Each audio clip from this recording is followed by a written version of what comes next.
My name is Rafferty. I'm the president of Ski Utah. I was not quite born and raised here. So Utah native pretty much, moved here when I was less than a year old, went to Highland High School, went to University of Arizona in Tucson. And then when I finished there, I came back and was an intern at Ski Utah in 1994 and really have bounced up and down to Park City ski area a little bit, but in their sales department, and then was a intern at Ski Utah, was the receptionist for a couple of years, was PR guy for 7 years, and I've been the president for 19 or so.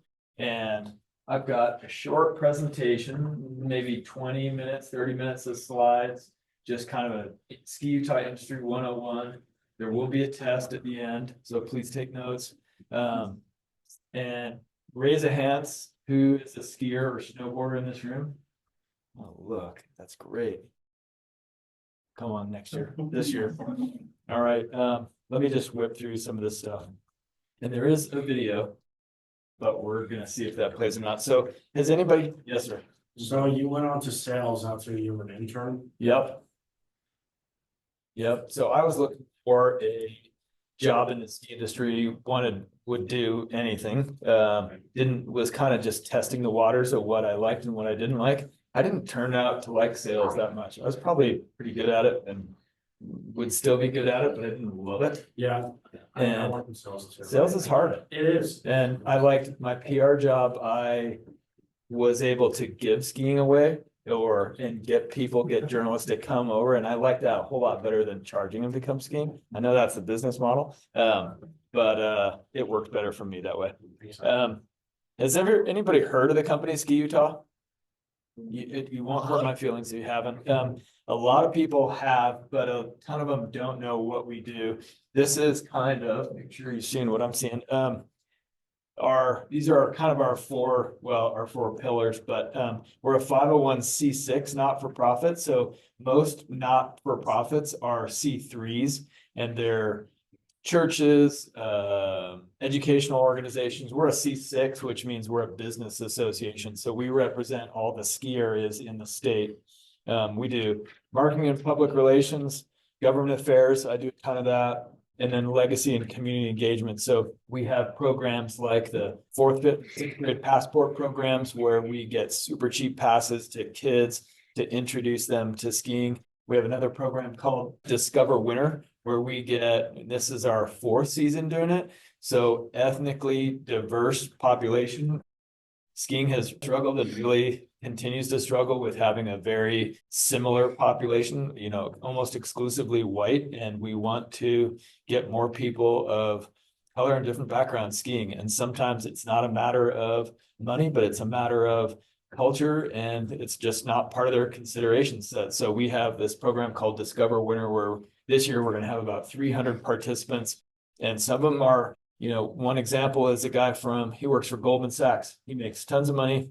He immigrated from Ghana, and they don't have skiing in Ghana, and he just didn't know anything about it. So we wanted to just kind of help bring him along and help him understand skiing as a sport can definitely be intimidating, not just athletically, but I don't even know where I get started. I know it's up in the mountains, but how do I buy a lift ticket? Where do I get equipment, lessons? How do I put on all these different clothes? Didn't know that. So those are some of the programs that we do. Here's the video. Russell, this is your big moment. So video is no good without the sound. It's maybe happening online, but hi, I'm Nathan Rafferty. I'm the CEO of Ski Utah. In 1994, I had recently graduated from college, and my dream was to one day work in the ski industry. To my surprise, they hired me here as an intern. There was just one condition: cut my shoulder length hair. So I did. That was over 30 years ago, and I've been working with Ski Utah ever since. What is Ski Utah? Let me tell you, we're a 501c6 nonprofit organization founded in 1975, originally called the Utah Ski Association. A lot has changed over the years, including our name, but our purpose has remained the same: inspire the world to ski Utah. At the heart of Ski Utah's brand is Utah's incredible powder snow, the fluffiest, driest, and most plentiful you'll find anywhere. It's what we call the greatest snow on earth. Yep, we feel so strongly about that claim that it's trademarked. We work with some of the best creatives, athletes, and businesses who feel the same passion we do for our home mountains, creating innovative PR and marketing campaigns. It was that way in 1975, and it's a tradition we proudly continue today. Our Ski Utah team is talented, multifaceted, and they all have chosen Utah as their home. Most of us are skiers, we've got snowboarders, hikers, bikers, they all love to play in the outdoors.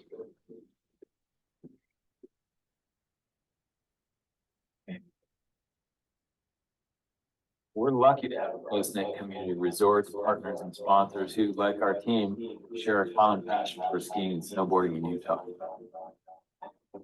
We spend a lot of time on the slopes, but the heavier lifting really happens in our Salt Lake City office. That's where we work with the resorts, partners, government officials, and the community to continually develop the best ways to inspire people to fall in love with skiing. Today, where content is king, Ski Utah reigns supreme. Our website, social channels, curated stories, and our official Utah Snow Report are viewed all around the world. Despite all our work, the real magic happens out on the slope.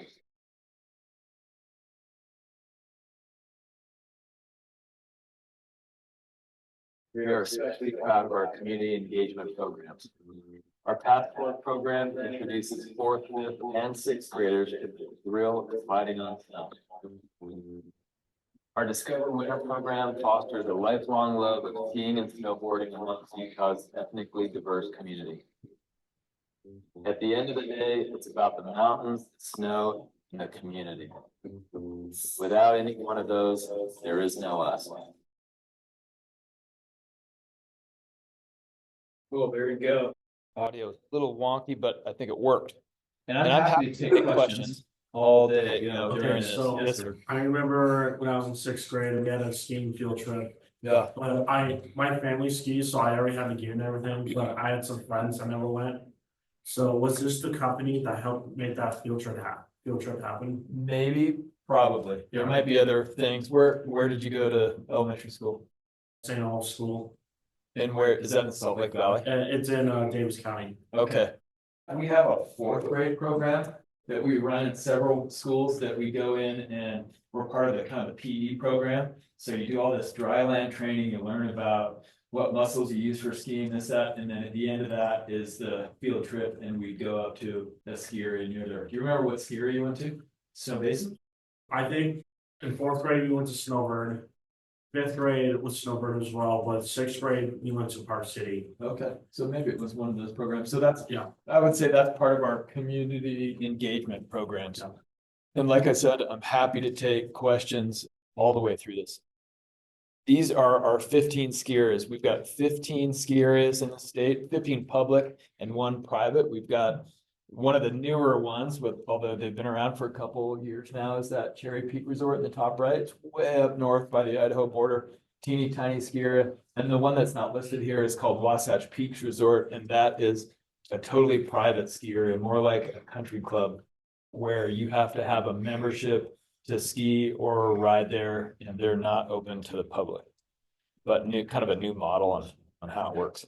The metric we use to measure our success every year are skier visits. So, Russell goes skiing 5 times. He counts for 5 skier visits. Last year, I counted for, 40 or 50 skier visits.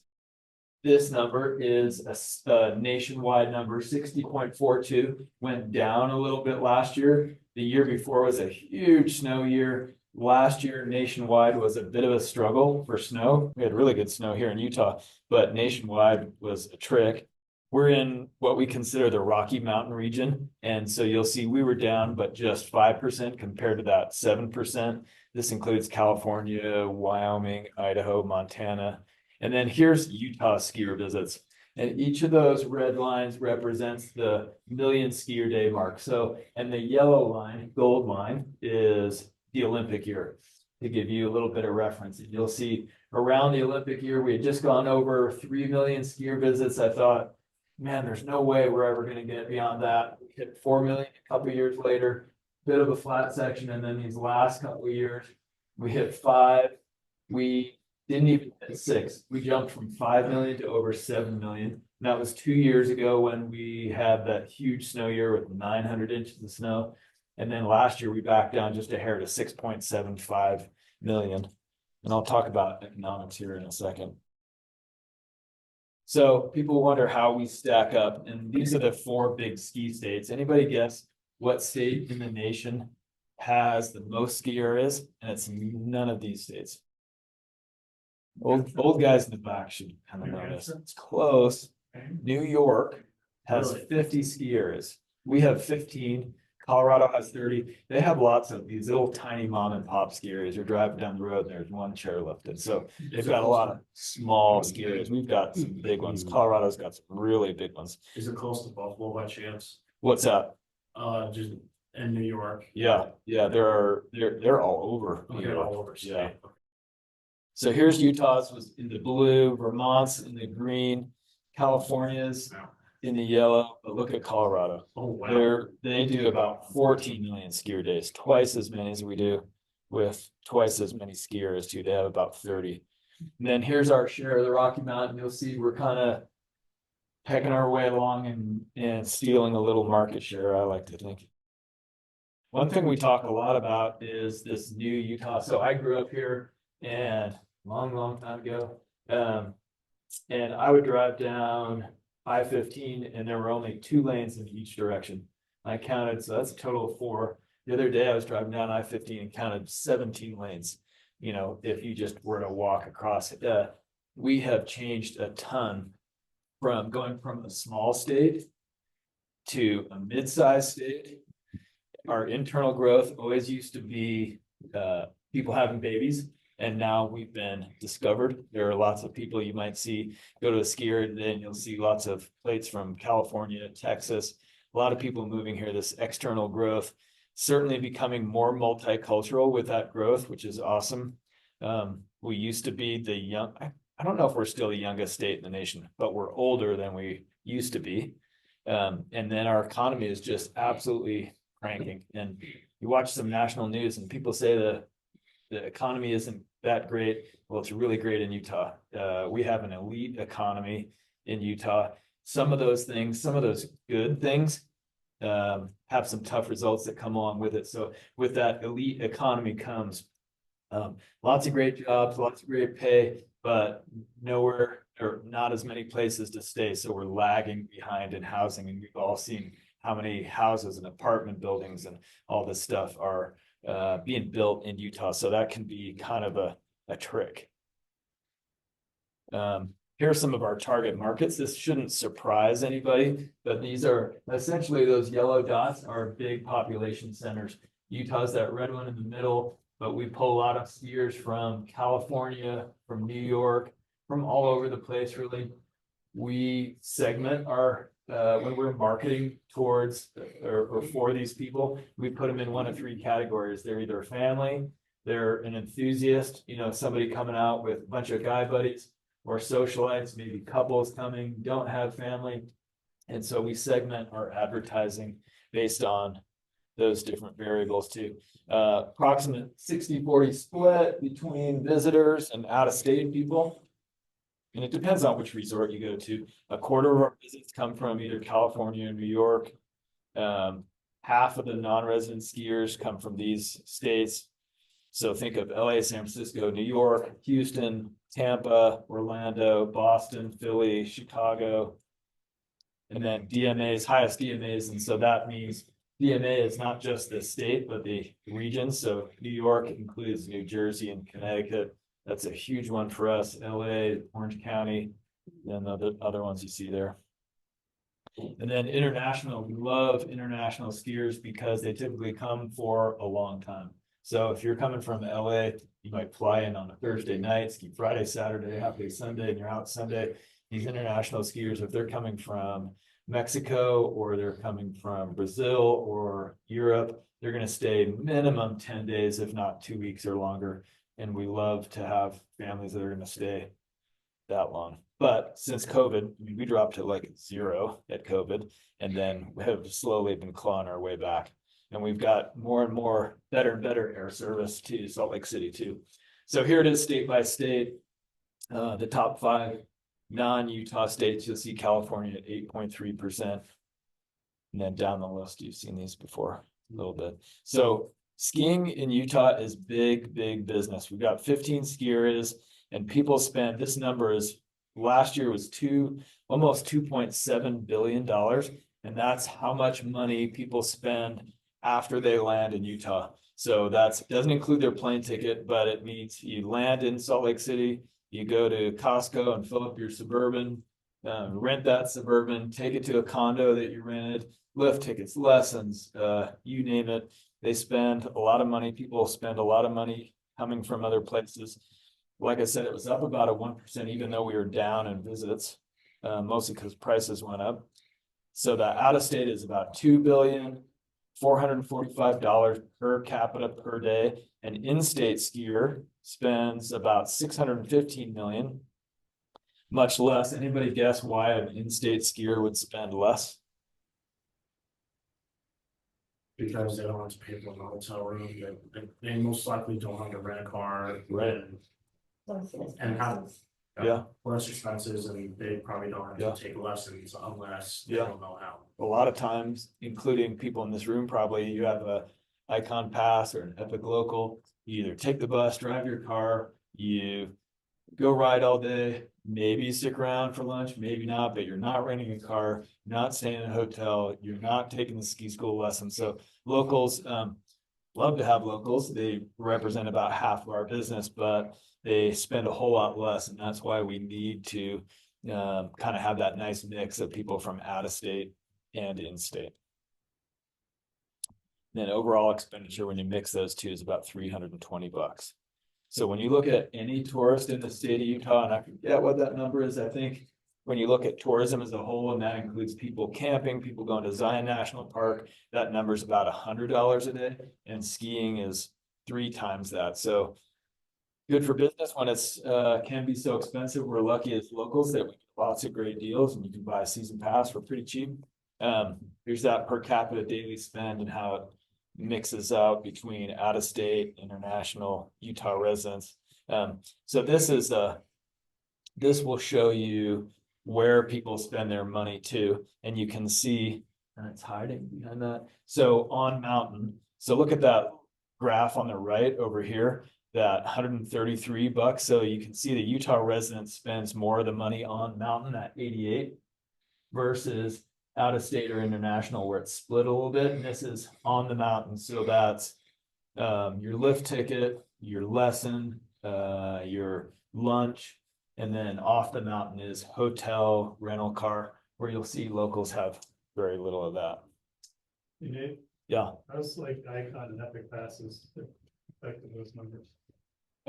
It's made people ski a whole lot more. So you've got, when I was growing up, I don't know what the percentage would be, but less people had a season pass product. So the hardest core skiers would have a season pass. They typically weren't going to go on sale until Labor Day. And you would only buy that if you plan to ski 20, 30 days in a year, where an Epic or Icon Pass is so cheap. A family in New York City will buy Icon Pass for their whole family because based on, how much it costs to buy a lift ticket at the ticket window, it's a better deal. And when we went to our conference, our National Ski Areas Conference last year, they said for the first time ever, there were more season pass products on the mountain than there were day ticket rates. And so what happens there is it's a great hedge against the weather. You're now buying your season pass in April and May. You guys get hit with an email and said, hey, buy your Epic Pass today. It's the cheapest by far. And if you commit early, that's great. It locks it in for the resort. The problem with waiting until the day of, for a lot of people is you're down here, you're Saturday, you're thinking about going skiing. You look out the window, it's like, it's kind of gray, it looks a little cold. I'm not going to do it today. So I'm not going to go and buy that single day lift ticket. But if you have that Epic or Icon Pass in your pocket or an Alta Pass or whatever, you're like, I'm going. I'll take 3 runs or I'll take 30 runs, depends on what the conditions are like up there. So that's translates into more people skiing more frequently, which in my world is a good thing. People love to complain about crowds and traffic, which we have plenty of. But all in all, net result is good. It's more skiing is good. So these are some of the takeaways from our ski season last year. Above average season snowfall. In our business, snowfall drives visitation. If it doesn't snow, people don't go skiing. If it snows, people ski. We, as marketers, we think we're super smart and we've placed our ads in the right place and we've got all these things dialed. But at the end of the day, there's a saying that it's the snow, stupid. 903 inches of snow. We had set an all-time record for skiing. People love skiing powder and they came out. So season passes made up about 70% of those visits, which is pretty incredible. Lots of good data there. And, so what's new at Utah Ski Area is we've seen a ton of new improvements. You guys might have heard that we have the Olympics coming in 2034. So when that happens, we just see a lot of improvements and a lot of capital expenditures happening at the ski areas. Deer Valley is going to more than double its ski terrain over the next few seasons. They entered into agreement with, it's been a long time coming. It's like literally 40 years for this land that is next to Deer Valley to become a part of Deer Valley. And they'll almost triple over the next decade. They're putting in 4 lifts this year, another 6 the year after that. So 2 years from now, they'll have 100 new runs, which is a huge deal in our world. Brand new huge hotel. If you've seen it as you're driving past Heber on the way to Heber up there, Powder Mountain up by Ogden they're putting in $100 million for chairlifts just this year. Their issue now is that maybe this isn't public, but they have an issue getting as much power as they need to run all the chairlifts. So they've got to, there are all these issues with growth too. Kids 12 and under skiing free at Eagle Point. That's new this year. Alta added new surface lifts. Brian Head adding 3 new trails. The Snowbird red tram car. They used the same tram cars for 50 years and they finally pulled them off and put new tram cars on. They dropped one when they were installing it. You probably heard about that. Anyway, they're taking the old tram cars, which are super cool, refurbish them, and they're trying to figure out a way that they can give them a way they can kind of live on forever. And so they've essentially bolted that onto the tram club, and they'll have that as part of an extension of that restaurant and bar. And then the Olympic Winter Games in 2034. Big deal, only 9.5 years away.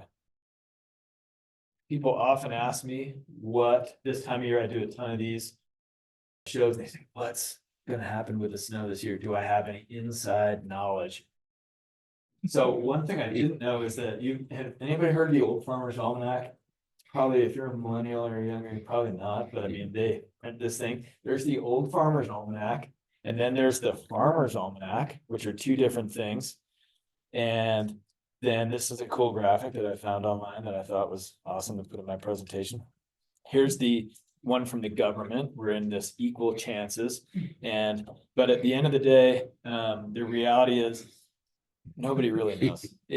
Outside of 5 days out, it's very, very, very difficult to predict how much snow is going to fall over a 6-month period. There are some indications, but we never really know. Luckily for us in Utah, we average over 500 inches of snow. And, for instance, Sun Valley, Idaho, which has awesome skiing, their average annual snowfall is about 180 inches. Our worst season is better than most people's best seasons. And we're lucky to be able to have that. So some of the challenges, like I said, snowfall, driving, visitation, labor continues to be a challenge. You imagine if you run a business and let's say Park City Mountain, they're the largest ski resort in the United States. They've got 41 chairlifts, almost 8,000 acres. They go from 150 year-round staff to over 5,000. And they've got to hire all these people, train them. And then those people work from December, January, February, March, and they're all gone. And then the summer comes and they hold on to a few, and then it comes back and does that. And that's one of 15 resorts. So there are all these challenges of getting people in and, working with Salt Lake Community College. Actually, it was just on a call an hour and a half ago, putting together a program that will hire lift maintenance folks. So people that are electricians and lift maintenance folks that keep all these 160 something chairlifts in the state running, which is pretty cool. Inflation obviously has an effect on whether people decide they want to travel or not. Housing, I talked about a little bit earlier. Diversity, I talked about. Transportation continues to be a challenge for us. When you take your skier days from 3 million to 7 million, nobody wants to go skiing at 3 o'clock in the afternoon. They all want to go skiing at 9 a.m. for either fresh corduroy or fresh powder. They all want to be there at the same time. That presents some challenges, especially when it snows a ton. And then climate change. We can't do what we do, can't ski. I said snowfall drives visitation. It does not drive visitation? Rain or no snow. So that's an issue for us in our world, including the Great Salt Lake. And then finding this balance with capacity, like how many people are too many people. But at the end of the day, the season pass sales are the bedrock of that stability. Anybody heard about the gondola that's potentially going up Little Cottonwood Canyon? And if you were to look online, you guys have heard the word disinformation before, or misinformation. If you were just to look at your social media, you would think nobody in the state was in favor of having a gondola. I'm one of the people that is in favor of having a gondola in that canyon. We need reliable, efficient transportation into and out of that canyon, which is one of the most dangerous roads in the world. We don't put that in our brochure. But we surveyed Utahns. We hired a company, and this was actually the second survey because we wanted to make sure we were getting it absolutely right. And this was just one question of 50 that we asked about. And we were asking Utahns only, are they skiers? Where do they ski? All this information. And we had one question at the end, said, if you know anything about the gondola, are you in favor or not in favor of it? There was a huge chunk on that far left says, I don't know enough about it to give you a decision. This is for an answer that we might have been calling somebody in St. George or Delta that's never even heard of the gondola project. And then there are people that say they don't care, but these 3 bars in the middle I think are really telling. There are almost 3 times as many people that support the gondola project than oppose it. And then about 20% that are neutral. Could go either way, either don't know enough about it or whatever. But I think that's very different than what you might see online or hear from friends and family. And so I thought it was interesting. We just got this information yesterday. Wait, can you hold that for a second? Yep. Take a picture, put it online. No, I just want to show my friends. Oh, please tell them. Yeah. All right, sweet, thank you. Yeah. Yeah. I was just curious, I noticed that, I was in Big Cotton Canyon, and Yeah. I noticed that the congestion was way down after right into their reserved Yep. lots. Yep. Do you feel like, is there anything from that model that you guys could learn to implement, regardless of whether or not the gondola goes through? Yep, there's a ton. So each ski area, and that's a great question. Many of our skiers are moving to charging for parking, and this is not because they want to make, it's not a money grab. In fact, I was at Brighton, had a meeting the other day. They said they lost $200,000 on their parking project. But what that did was help, we talk about, I don't know if control is the right word, but influencing people with either a carrot or a stick. I should say maybe an ice cream cone or a stick. And you either give them an incentive to come early and park and bring 4 people in your car, or you tell them, if you do, you're going to have to pay and you're going to need a reservation. And what that resulted in was a lot of people carpooling, which was way better. I'm as guilty as anybody is driving my own car up one person and, I want to park right on the snow. But we just have so many people that want to ski these days. And the number I talked about, the number of lanes of the interstate, since I grew up, there are no new skiers in Utah since 30, 40 years ago. That little tiny Cherry Peak up north, but that, doesn't matter as much in this scenario. So there, you would think with the population doubling, the number of gas stations, the number of grocery stores double as well. Well, that hasn't happened in the ski industry. So we used to go up there and the parking lot was half full. That's just not the case anymore. So I think you're going to see ski areas continue to refine those reservations and paying for parking. It's kind of a pain, but once you get used to it, it's really not that big a deal. And then it also really helps with the congestion. The worst case scenario is, let's say Alta, for an example, before parking was reserved, they would have to turn people away that would get up there later in the day. And the worst thing you can do, mom's pulling up there in a minivan, she's got 4 kids in the car, and you have to tell her, sorry, we don't have a place for you to park, you gotta go home. Kids are now crying, everybody's unhappy. That's not a great way to run a business. And with a reservation system, you can now show up at 10 o'clock if you want. You don't have to get to the parking lot at 7:30 in the morning, wait while your car is idling for an hour and a half before the chairlift's open to get your spot. So they're all experimenting with that because they don't love to have to charge people and it's really expensive and hard to run and takes more labor. But they're definitely trying to do more of that. This gondola would move a ton of people, and I think of it more as your first chairlift ride of the day. So instead of getting on your first chairlift ride at the tram at Snowbird, you literally hop off that gondola, put your skis on the snow, and away you go.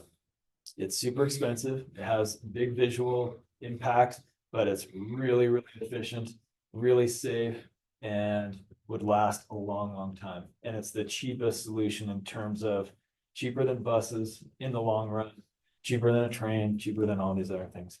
You have a question? I was just wondering what other cons there are to a gondola besides like the visual impairment and the whatever.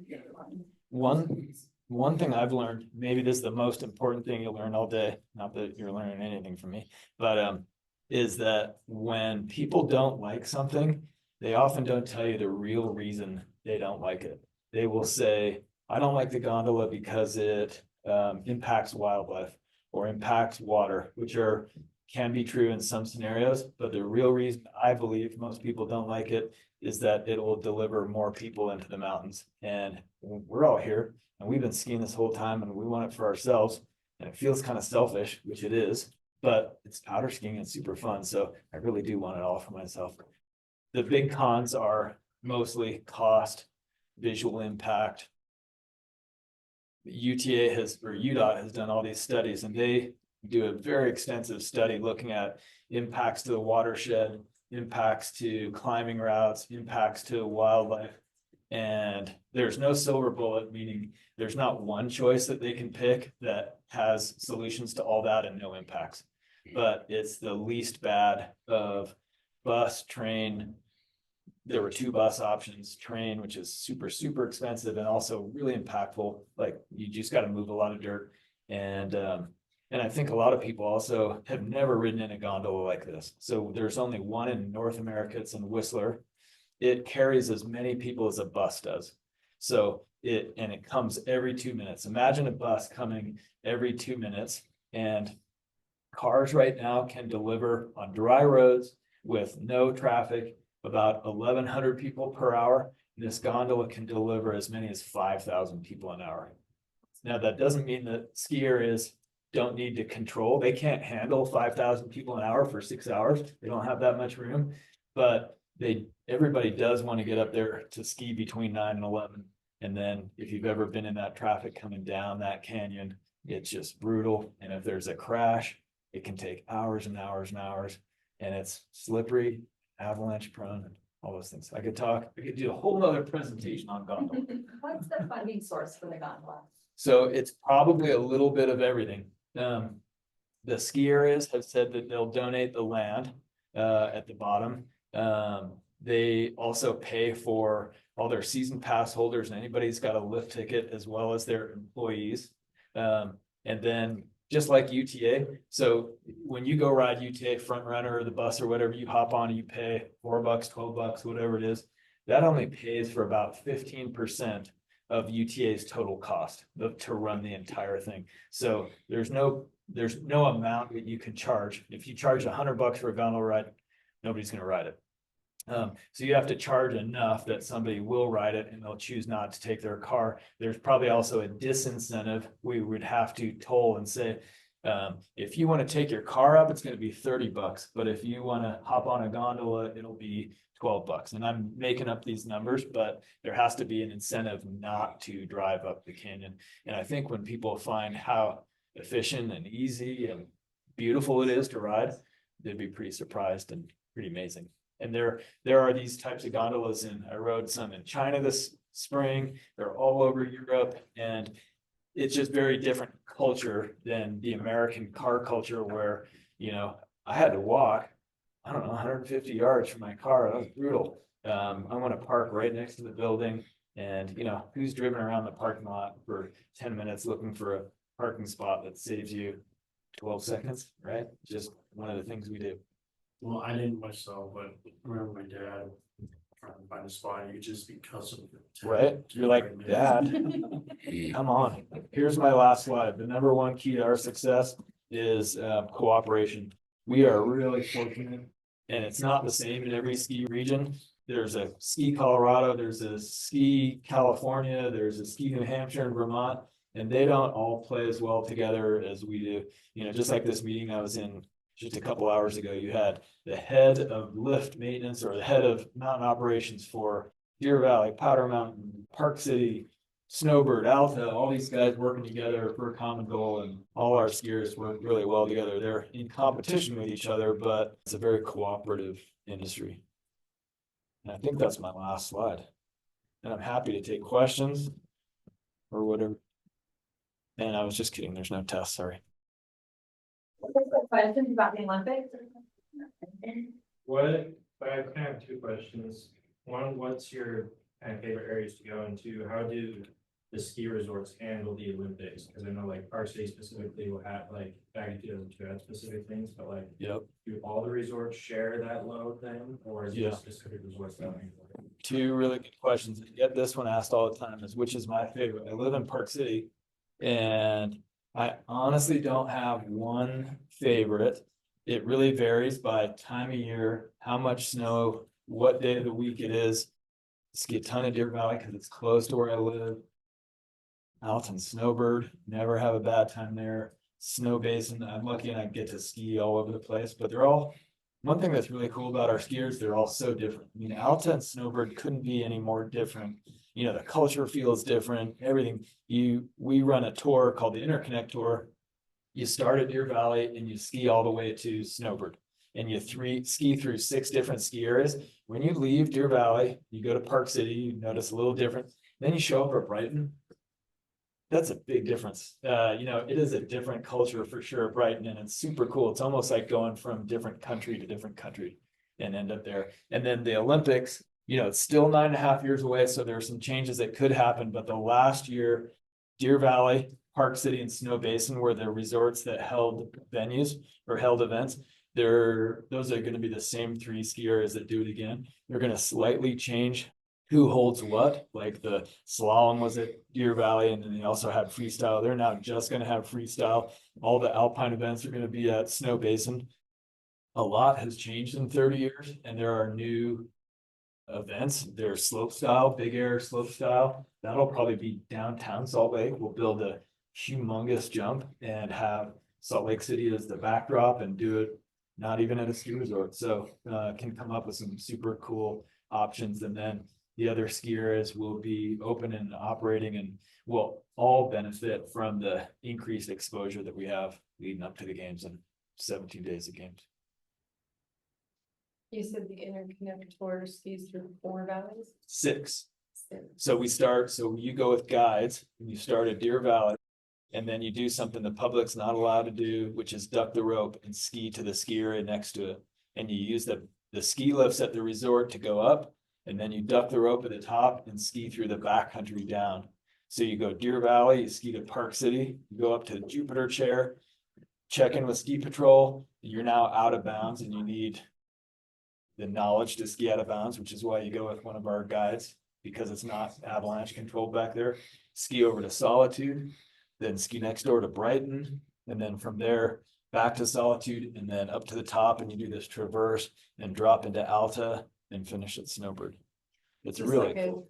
day event? It's a day event. The only time you take your skis off is when you cross the road in Big Cottonwood Canyon. And you start in the morning and finish in the afternoon. You're super tired. Okay. And then you go to 7-Eleven and buy a bunch of beer for the ride back. And that's for snowboarders too, I assume. No snowboarding. A couple issues with it, and it's not just Deer Valley, and it's not just Alta, it's that there's a bunch of traversing and there are a handful of flat areas, it's actually a ton of work, even on skis. And you're skating all the time and traversing, like Highway to Heaven is this kind of uphill traverse along this ridge. And I don't know how you do it on a snowboard, I mean, you'd have to take your snowboard off and walk along the trail, and we all know snowboarders are not as good as skiers. Because the riders. Anyway, no, we love to give our snowboarding friends a hard time, but I wish we could. Can you tell me one more time the 6? Deer Valley, Park City, Solitude, Brighton, Alta, Snowbird.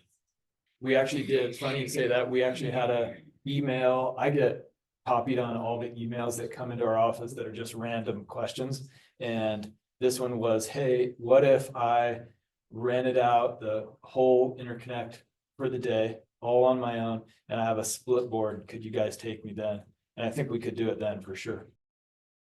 If somebody has enough energy, you know, we'd just start at Park City and then we'd have to skip Alta, obviously, and you could still get down to Snowbird. You can make a really cool tour out of it. But when it's a small group, it's 12 people. As long as everybody's on the same level. So I would say if you had 12 people with snowboards and split boards and were willing to do a lot of work, you could make it happen. And it depends on the snow conditions too. So if there's 2 feet of new snow, that's gonna be a long day. But if it's hard snow and maybe 3 inches of fresh, you could do it pretty easily, but there's no way for us to predict that. And then when you make your reservation on February 12th and it snows 3 feet and you have the worst day of your life, that's just hard. But we could make it happen. It's not that we don't like snowboarders, it's just really hard for snowboarders. So on the tram, what would the parking look like? How many more parking lots? So they talk about having a parking garage at the bottom of the Little Cottonwood Canyon that's below grade. So imagine as you're driving up to Snowbird or Alta and you look down kind of where Lakai is, the parking garage would fall downhill from that, so it doesn't block any views. And there would be as many parking stalls in that parking garage as Snowbird has today. You could take every car off the hill at Snowbird and put it in that parking garage. And it'd be much easier to get to. You can cycle buses to that parking garage and that launch spot more than once you get in the canyon, it's 1 lane up and 1 lane down. And the second a bread truck goes sideways because the delivery guy didn't have snow tires on his car, everything comes to a halt and everybody stopped. And the gondola can run in really high winds and really treacherous weather conditions and could even get people out of there. I don't know if you remember, but 2 years ago, when we had 900 inches of snow, Snowbird was closed in April, blue sky, sunny, for like 7 days because they were worried about the heating and avalanche issues. There were 5,000 people stuffed up the canyon, missing flights, needed medication. One guy had a heart attack. I mean, really big issues, and you could have run a gondola to get people in and out of them. And that obviously doesn't happen every year, but over 50 years, you know, things happen.